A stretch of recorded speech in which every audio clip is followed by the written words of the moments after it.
Hi friends, welcome to my channel Arya's recipes అండి.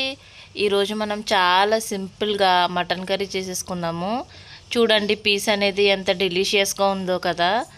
మనం ముక్క నలిపితే నలుగుతుందండి, చాలా ఈజీగా స్మాష్ అయిపోతుంది. చూడండి చాలా సూపర్గా కుదిరింది కర్రీ అనేది. మీరు కూడా ఒకసారి ట్రై చేయండి. ఈ విధంగా చేయండి, మళ్ళీ మళ్ళీ ఇలానే చేస్తారు. అంత బాగుందండి మటన్ కర్రీ అనేది. మా ఇంట్లో అయితే చాలా ఇష్టంగా తిన్నారు అందరూ. సరే అండి, కర్రీ అయితే ప్రిపేర్ చేసేసుకుందాము.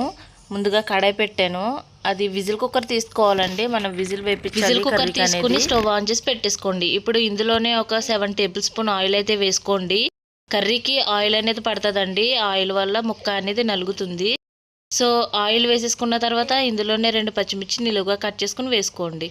ఇప్పుడు ఒక కరివేపాకు రవ్వ వేసుకోండి. ఆ 2 ఫ్రై చేసుకోండి. ఫ్రై చేసుకున్న తర్వాత నేను 1/2 కిలో మటన్ అయితే తీసుకున్నాను. 1/2 కిలో మటన్కి ఒక 5 మీడియం సైజ్ ఉల్లిపాయలు అయితే సరిపోతాయండి. ఉల్లిపాయలు తీసుకుని చిన్న చిన్న ముక్కలుగా కట్ చేసుకుని పక్కన పెట్టుకున్నాను. ఇప్పుడు మనం విజిల్ వేపిస్తాం కదా, మరీ చిన్న పీసెస్ ఏం అవసరం లేదు. చూడండి నేను కట్ చేసుకున్నాను, చూడండి ఈ విధంగా అయితే సరిపోతుంది. ఇప్పుడు ఉల్లిపాయలు వేసేసిన తర్వాత ఇందులోనే ఒక టేబుల్ స్పూన్ సాల్ట్ వేయండి. సాల్ట్ అనేది మీ టేస్ట్కి తగ్గట్టు వేసుకోండి, తక్కువ వేసుకోండి, తర్వాత సరిపోకపోతే లాస్ట్లో వేసుకుందరు. ఇప్పుడు ఇందులోనే 1/4 టేబుల్ స్పూన్ పసుపు, ఒక 1/2 టేబుల్ స్పూన్ అల్లం వెల్లుల్లి పేస్ట్ వేయండి. అల్లం వెల్లుల్లి పేస్ట్ అనేది నేను ఇంట్లో పట్టిందేనండి, ఇంట్లో పట్టింది అయితేనే వేయండి, బాగుంటుంది. మీకు లేకపోతే కనుక బయటది వేసుకోండి. ఇప్పుడు అందులోనే ఒక బిర్యానీ ఆకు, 4 లవంగ మొగ్గలు, 1 ఇంచు దాల్చిన చెక్క వేసుకోండి. వేసుకున్న తర్వాత కొంచెం ఫ్రై అవనివ్వండి. అల్లం పేస్ట్ పచ్చివాసన పోయే వరకు ఫ్రై అవనిచ్చిన తర్వాతనే మనం మటన్ అనేది వేసుకోవాలి. మటన్ శుభ్రంగా కడిగి పెట్టుకుని వేసుకున్నానండి నేను. ఇప్పుడు వేసుకున్న తర్వాత ఒకసారి మొత్తం కలిపేసి ఇందులోనే ఒక 2 టేబుల్ స్పూన్ అయితే కారం వేసుకోండి. 2 టేబుల్ స్పూన్ కారం, 1 టీ స్పూన్ గరం మసాలా వేసుకోండి. వేసుకున్న తర్వాత ఒకసారి శుభ్రంగా కలిపేయండి. చూడండి ఈ విధంగా కలిపేసుకున్నాను నేను. మొత్తం కలిపేసిన తర్వాత పచ్చివాసన పోయే వరకు ఫ్రై చేయండి. ఫ్రై చేసిన తర్వాత ఇందులోనే మనం వాటర్ వేసుకోవాలండి. వాటర్ అనేది ముక్క మునిగే వరకు వేసుకోవాలి. దానికంటే ముందు టమాటీలు వేసుకోవాలండి. ఒక 2 మీడియం సైజు టమాటీలు తీసుకోండి. ఇవి కూడా చిన్న ముక్కలుగా కట్ చేసుకుని వేసేసుకోండి. వేసేసుకున్న తర్వాత ఇప్పుడు ఇందులోనే వాటర్ వేసేసుకున్నాను.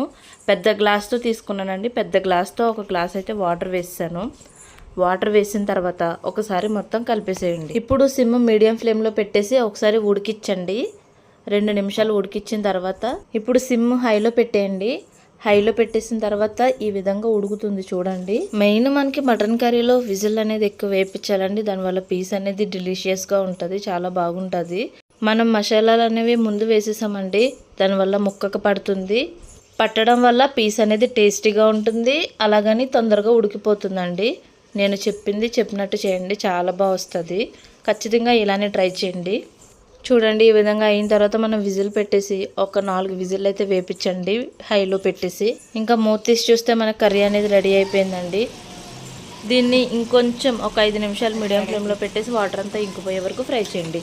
చూడండి ఇలా అయిపోతే సరిపోతుంది. ఇంక గ్యాస్ ఆఫ్ చేసేసుకొని మనం వేడి వేడి అన్నంలో సర్వ్ చేసేసుకోవడమేనండి. కర్రీ అనేది చాలా బాగుంది కదండి, చాలా బాగా కుదిరింది. నాకైతే చాలా నచ్చింది.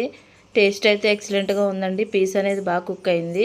ఒకసారి చూడండి, నేను పట్టుకుని చూపిస్తున్నాను ఎంత డెలిషియస్గా ఉందో. తక్కువ టైంలో ఈజీగా సింపుల్గా మనం మటన్ కర్రీ అనేది చేసేసాం కదా, చాలా ఈజీగా అయిపోయింది. వంట రాలేని వాళ్ళు కూడా చేసేస్తారండి, చాలా ఈజీగా చేసేస్తారు, అంత బాగా కుదురుతుందండి. సో ఇలా ట్రై చేయండి, కొలతలతో చేయండి. మా రెసిపీస్ కనుక మీకు నచ్చినట్లయితే ప్లీజ్ మా ఛానల్ని సపోర్ట్ చేయండి, సబ్స్క్రైబ్ చేయండి. నా ఛానల్ని ఒకసారి విజిట్ చేయండి. ఒకసారి నా రెసిపీస్ ఎలా ఉన్నాయో చూడండి, చెక్ చేసుకోండి. Bye friends.